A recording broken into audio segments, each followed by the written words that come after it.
መጡና አንተ ሰው ሆይ ትናንት እኮ ነግሬህ አልሰማይ ብለህ ሰው የሚበለው የለው 1000 ወርቅ ሳንቲ ስትል የት አምጥቶ ይሰጣል? ትንሽ እኮ ብታረግለት አላህን ፈርቶ ይሰጥህ ነበር። ምንድነው ማረግለት?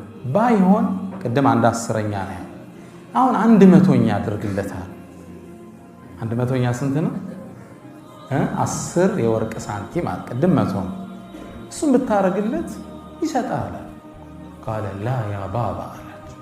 ይማይሆን እሱም ለምን እንዲህ ጠንከር እንዳለ ኋላ ታሪኩ ይገባቸው። ይሄንማ እኛ እናደርግ። አላህ የሚፈራ ከሆነ አጥቶ ይሰጠኛል። አላህ የማይፈራ ከሆነ እዛው ሰዓቱን ይቻለው አላቸው። ተስፋ ቆረጡ። ወደ ቤት ተመለሱ።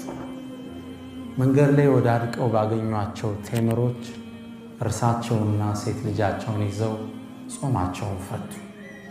ከባድ ነው። 1 ቢሊየን እጅ ላይ ተቀምጦ መካ ላይ የወደቀ ቴምር ፈልገ ማፍጠር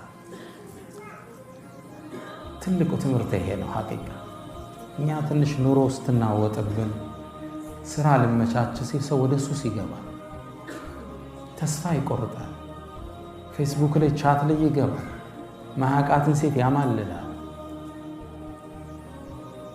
ይሄ ሙስሊም ባህሪ አይደለም። ችግሮች ሲመጡ ያልፋል፣ ይነጋል።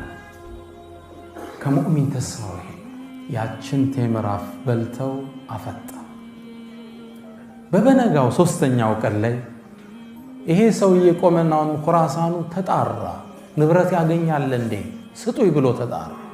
አሁንም ይላል ኢማም ጠበሪ ነው የሚዘግበው። አሁንም የሼኽ ተነሱ አቡ ገያት መጡና አንተ ሰው ሆይ ትናንት ነግሬህ እኮ ነበር 100 አልኩም ቢያል ለራሳቸው የሚደራደሩ ነው የሚመስል 10 አልኩ አልተስማማ ባይሆን 1 የወርቅ ሳንቲ ስጠውና ይመልስልህ ይሆናል። በዚህኛይቱ ፍየሎች ገዝቶ ወተቱን ይጠጣል።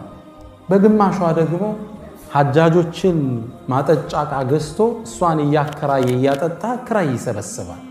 1 የወርቅ ሳንቲ ስጠዋል።